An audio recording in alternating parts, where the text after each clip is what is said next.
पिताश्री क्रोध में सम्राट विक्रमादित्य की बात को भी अनसुना नहीं कर सकते, लेकिन वह 6 महीने से लापता है। उसकी रक्षा के लिए पिताश्री वह हर चीज करेंगे जो एक पिता अपने पुत्र के लिए करता है। उसे पिताश्री को बताना ही होगा कि वह जीवित है, वरना युद्ध से इन दोनों राज्यों और उनकी प्रजा को इसका मूल्य चुकाना होगा। वह क्षत्रिय राजकुमार है, वह मृत्यु से नहीं डरता। उसका वीरत्व जागृत हो गया। आप कहां खो गए? पल्लविता बोली। इंद्रजीत ने उसकी ओर देखा। क्या वह इसे सब कुछ बता सकता है? क्या यह 16 साल की लड़की उसकी समस्या का समाधान कर सकती है?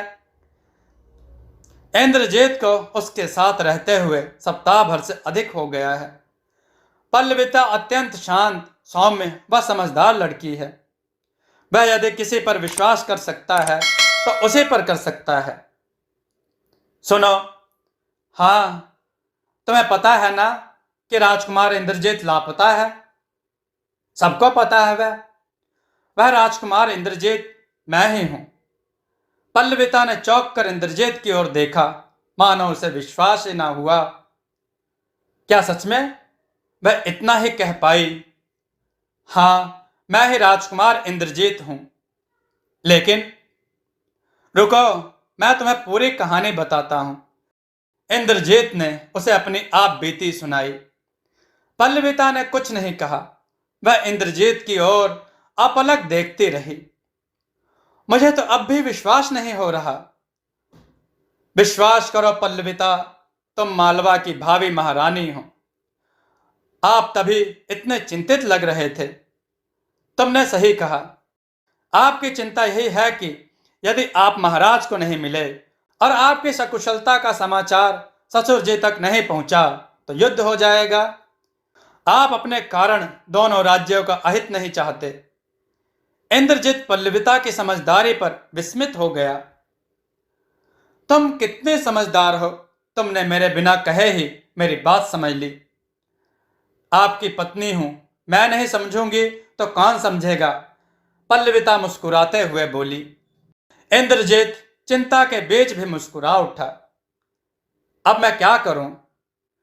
आप महाराज शांतिवर्धन के पास चले जाएं और उनसे कहें कि ससुर जी को आपकी कुशलता का समाचार भेज दें। इतने में सम्राट विक्रमादित्य आ जाएंगे और सारा संकट ही समाप्त हो जाएगा। मैं भी यही सोच रहा था। मैं क्षत्रिय राजकुमार हूं, भयभीत होना मैंने सीखा नहीं। यदि मृत्यु ऐसे लिखी होगी तो उसको भी आंख मिलाकर अंगीकार करूंगा। मेरे मन में अब कोई दुविधा नहीं है पल्लविता। मैं कल ही महाराज के पास चले जाऊंगा। बस सुरक्षित लौट आइएगा। पल्लविता की आंखों में आंसू भर आए थे। इंद्रजीत ने उसे अपने वक्ष में खींच लिया और उसके सर पर हाथ फेरने लगा। रात कब बीती पता ही न चला। अगली सुबह इंद्रजीत ने राजभवन जाकर द्वारपाल से कहा कि वह महाराज से मिलना चाहता है। जैसे ही शांतिवर्धन को पता चला कि इंद्रजीत स्वयं उनके पास आया है, उन्होंने अपने सैनिकों को भेज उसे बंदी बनवाया और अपने सामने उपस्थित किया। तो तुम हो राजकुमार इंद्रजीत? जी महाराज शांतिवर्धन, मैं ही मालवा नरेश महेंद्र सिंह का पुत्र युवराज इंद्रजीत सिंह हूं। इंद्रजीत ने निर्भीक स्वर में उत्तर दिया। लगता है तुम्हें अपने प्राणों का मोह नहीं रहा राजकुमार, जो तुम स्वयं आ गए। सवाल मेरे प्राणों का नहीं, दोनों राज्यों के हित का है। मैं नहीं चाहता कि मेरे कारण व्यर्थ का रक्तपात हो। बड़ी बड़ी बातें कर तुम बच नहीं पाओगे राजकुमार। मेरे बचने या ना बचने की चिंता नहीं है मुझे महाराज। आप बस मेरे पिताश्री को यह संदेश प्रेषित कर दें कि मैं सुरक्षित आपके यहां बंदी हूं। तुम्हारी इतनी इच्छा अवश्य पूरी करूंगा। शांतिवर्धन ने तुरंत एक पत्र महेंद्र सिंह को भेजा। उस समय महाराज के पास सम्राट विक्रमादित्य का संदेश आया था, जिसमें उन्होंने कहा था कि वे शीघ्र ही विजयपुरम पहुंच रहे हैं, अतः वे युद्ध ना करें। सेनापति के साथ वे इसी पर चर्चा कर रहे थे। इतने में यह समाचार उनके पास आया। दूत ने उन्हें संदेश पढ़कर सुनाया। राजकुमार इंद्रजीत बंदी हैं। जी महाराज, उन्होंने आपके लिए यही संदेश भेजा है कि आप युद्ध को स्थगित कर दें। वह तो देखा जाएगा दूत, तुम अपने स्वामी से कह दो कि यदि उन्हें अपनी कुशलता चाहिए तो इंद्रजीत का बाल भी बांका ना होने दे। दूत चला गया। सेनापति, जी महाराज, सेना को तैयार रखें। यदि आपात स्थितियां आई तो हमें युद्ध के लिए तैयार रहना चाहिए। जो आज्ञा महाराज। महेंद्र सिंह व्यग्र हो अपने तंबू में टहलने लगे। महाराज विक्रमादित्य विजयपुरम आ गए। आते ही सर्वप्रथम उन्होंने महाराज महेंद्र सिंह और शांतिवर्धन को एक वार्ता हेतु बुलवाया। इंद्रजीत को भी लाने को कहा गया। महेंद्र सिंह ने उसे देखते ही गले लगा लिया और उसको प्यार किया। आदरणीय महोदयों, विक्रमादित्य ने बात चालू की, यह वार्ता इसलिए है ताकि विजयपुरम तथा मालवा के बीच यह जो तनावपूर्ण स्थितियां आ गई हैं, यह समाप्त की जा सके और युद्ध का संकट टाला जा सके। दोनों राजाओं ने सहमति दी। तो सर्वप्रथम राजकुमार इंद्रजीत, आप अपनी कहानी बताएं, क्योंकि यह सारा घटनाक्रम आपसे ही जुड़ा हुआ है। जी सम्राट, इंद्रजीत बोला, मैं 6 माह पूर्व शिकार के लिए अकेला गया था और घूमते घूमते सुराहपुरा के जंगलों में जा पहुंचा। वहां भूलवश मैंने एक अघोरी की तपस्या भंग कर दी, जिसके कारण उन्होंने मुझे बकरा बन जाने का श्राप दिया। कुछ दिनों बाद एक जादूगरनी मायाश्री ने मुझे पकड़ लिया और तोता बनाकर बंधक बना लिया। किसी तरह मैं वहां से निकला और विजयपुरम आ पहुंचा। आगे की कहानी बताने की आवश्यकता नहीं। इतना कहकर इंद्रजीत बैठ गया। हमारे समक्ष प्रश्न उठता है जो महाराज शांतिवर्धन की समस्या है। क्या इंद्रजीत वास्तव में दोषी है?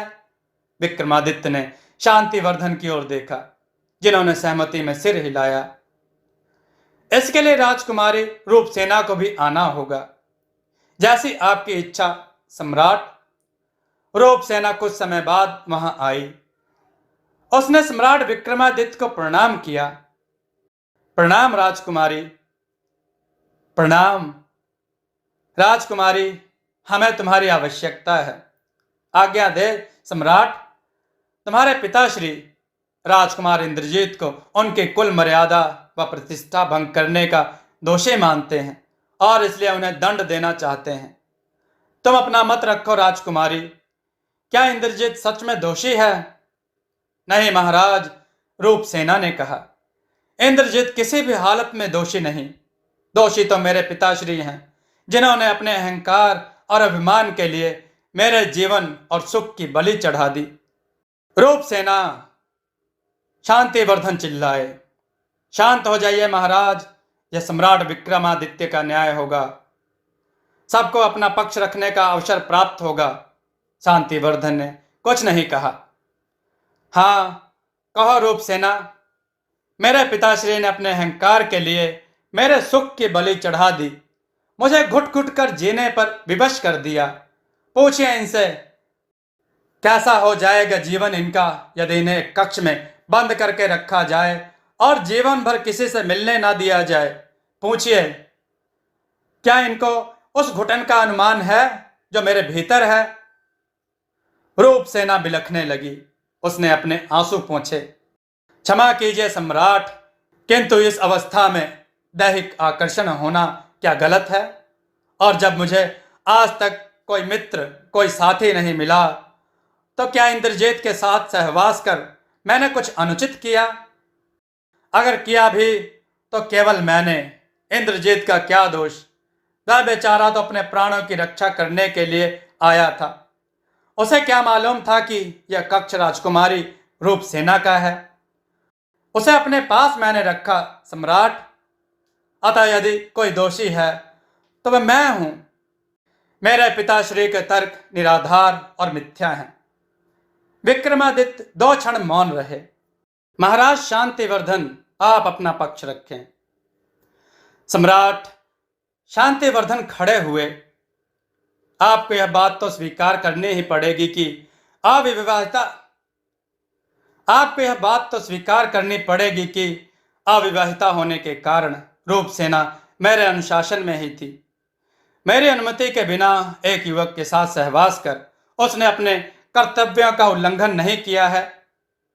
वह चाहे कुछ भी कह ले, किंतु मुझे ज्ञात है कि एक राजा की प्रतिष्ठा जब कलंकित हो जाती है तो वह उसके माथे पर कितना बड़ा धब्बा बन जाता है, और रूपसेना का यह कृत्य धब्बा ही तो है। अब आप बताएं सम्राट कि दोषी कौन है। सम्राट विचार करने लगे। इतने में एक देवी वहां प्रकट हुई। देवी कुमुदिनी, न्याय की देवी। आप? जी सम्राट, बिल्कुल उचित समय पर आई हैं आप। यहाँ पर हम शांतिवर्धन और इंद्रजीत के पक्ष को सुन दोषी का निर्णय कर रहे थे। मैं इसीलिए आई हूं सम्राट। आपकी सहायता के लिए आभार देवी। कुमुदिनी मुस्कुराई। निर्णय में इतना समय क्यों लग रहा है सम्राट? उसने पूछा। विक्रमादित्य ने उसकी ओर देखा। साधारण सी बात है सम्राट।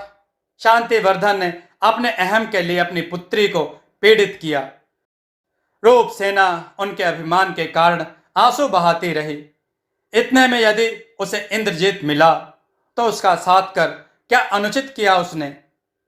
युवा अवस्था के भाव को तो आप समझते ही हैं सम्राट, किंतु एक ऐसी लड़की जिसे आज तक सुख दुख बांटने वाला कोई मित्र नहीं मिला, इंद्रजीत जैसे सुशील युवक को मित्र बनाए तो इसमें ना इंद्रजीत की कोई भूल है ना रूपसेना की।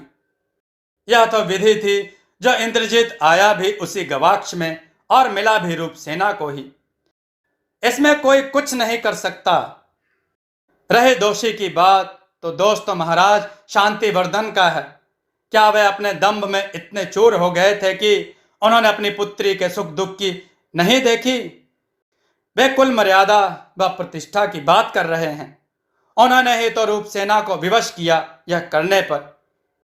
यदि वे समय रहते उसको सामान्य जीवन जीने देते तो होता ही नहीं। अतः सम्राट, इंद्रजीत और रूपसेना दोनों पूर्णतया निर्दोष हैं।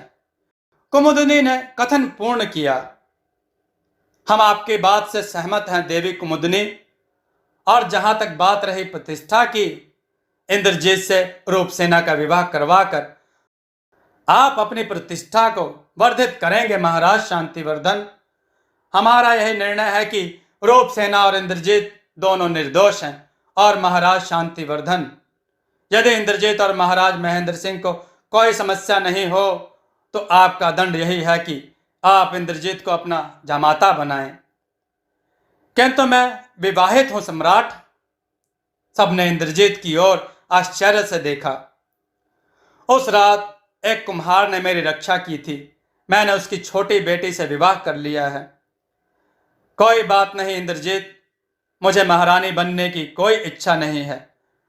मैं तुम्हारी प्रथम पत्नी को बड़ी बहन का सम्मान दूंगी और जीवन भर उसकी आज्ञा का पालन करूंगी, रूपसेना ने तुरंत कहा। समस्या का समाधान हो गया इंद्रजीत। अभी नहीं महाराज, एक स्वर आया। इंद्रजीत ने देखा, यह तो मायाश्री थी। मायाश्री, तुम यहां पर? अपने मंत्र बल से मैं यहां आ गई इंद्रजीत।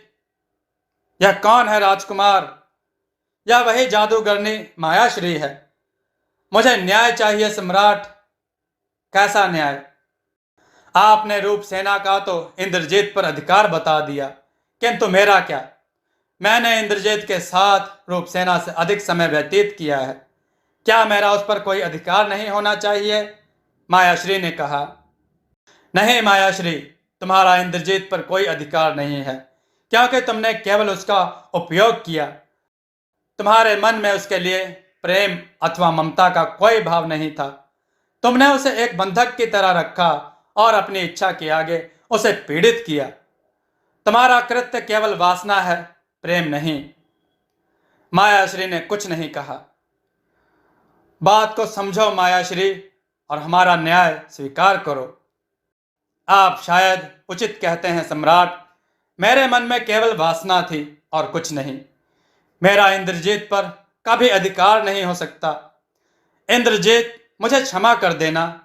मैंने तुम्हारे साथ बहुत गलत किया है। मायाश्री, इस समस्त घटनाक्रम में जो हुआ सब परिस्थिति वश हुआ है। किसी को भी दोषी या गलत कहना अनुचित होगा।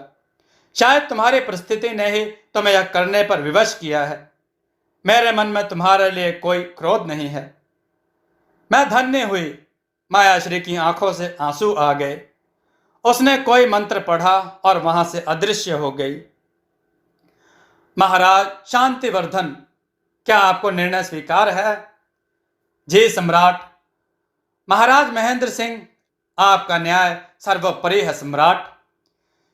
इंद्रजीत, तुम अपनी पत्नी को भी यहां बुला लो। रूपसेना और तुम्हारा विवाह शीघ्र होगा। यह हमारा अंतिम निर्णय है। इंद्रजीत ने रूपसेना की ओर देखा और मुस्कुराया। जो आज्ञा सम्राट। कुछ ही देर में पल्लविता और उसका परिवार वहां आ पहुंचा। रूपसेना ने हर्षित हो पल्लविता को गले लगा लिया। तुम भले ही मुझसे छोटी हो पल्लविता, पर हमेशा मुझसे बड़ी बहन का सम्मान पाओगी। तुम्हारे कारण ही हम सबके दुख समाप्त हो गए हैं। 16 साल के व्यय में ऐसा विवेक और समझदारी केवल तुम में हो सकती है। यह तो मेरा सौभाग्य है दीदी, वरना मुझ जैसी नागण्य लड़की की इतनी विसात कहां। आगे से ऐसा कभी ना कहना बहन। रूपसेना ने पल्लविता को पुनः गले लगा लिया। इंद्रजीत ने कुम्हार को महेंद्र सिंह से मिलवाया। अब से आप यह काम नहीं करेंगे। आप हमारे साथ मालवा चलेंगे। हम आपकी सुख सुविधाओं का ध्यान रखेंगे। हम साधारण आदमी हैं महाराज। आपका संबंधी बनना ही अपने आप में सौभाग्य की बात है। लेकिन अपनी बेटी के घर में कोई पिता आश्रित होकर नहीं रहेगा। क्षमा करिए महाराज, अगर मैंने कुछ गलत कह दिया हो। कुम्हार ने हाथ जोड़ते हुए कहा, आपका स्वाभिमान प्रसन्नता का पात्र है। हम महाराज शांतिवर्धन से कहकर विजयपुर में ही प्रबंध करवा देंगे। यह तो स्वीकार है ना आपको? कुम्हार गदगद हो गया। रात में इंद्रजीत और पल्लविता मिले।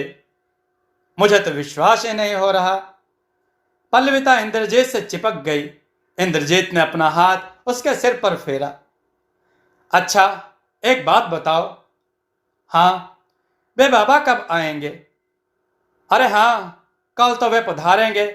आपने कितना सही याद दिलाया। इंद्रजीत ने निश्चय किया, कल वह अंतिम रहस्य भी सुलझ जाएगा। अगले दिन से ही इंद्रजीत के विवाह की तैयारियां प्रारंभ हो गई। महेंद्र सिंह ने निश्चय किया था कि वह पल्लविता का विवाह भी उसी समय करवाएंगे। समस्त विजयपुरम धूमधाम में लीन हो गया था। कोई देखकर ही नहीं कह सकता था कि कल तक यह युद्ध स्थली बना हुआ था। किंतु इंद्रजीत का मन इन सब में नहीं लग रहा था। उसे तो उन बाबा से मिलना था जिसके बारे में पल्लविता ने बताया था। विशेष आग्रह पर वह कुम्हार और पल्लविता के साथ नगर के बाहर गया, जहां वे बाबा रुके हुए थे। बाबा को देखते ही कुम्हार और पल्लविता ने उन्हें प्रणाम किया, परंतु इंद्रजीत उन्हें देखकर आश्चर्यचकित हो गया था। आप उसके मुख से बस इतना निकला।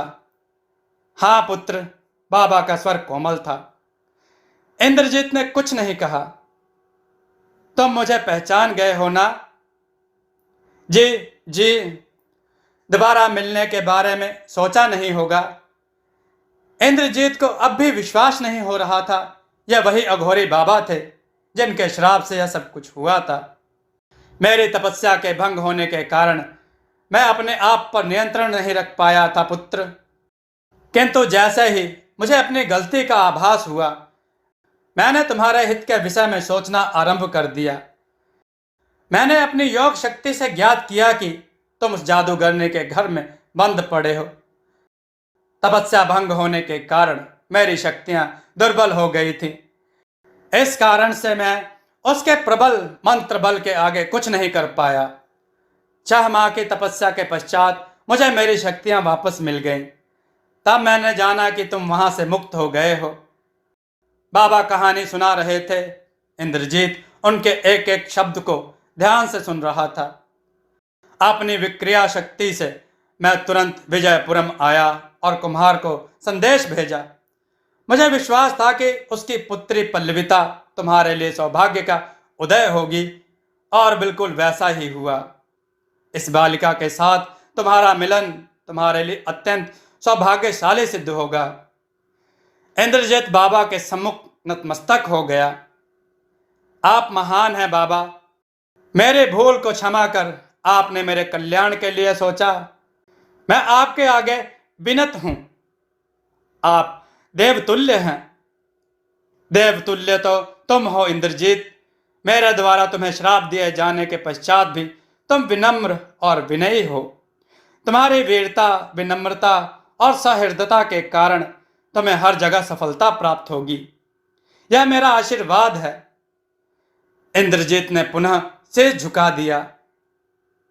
बाबा, कुम्हार बोला, कहो वत्स, आप मेरी कन्या के विवाह में इसे आशीर्वाद देने आते तो हम धन्य हो जाते।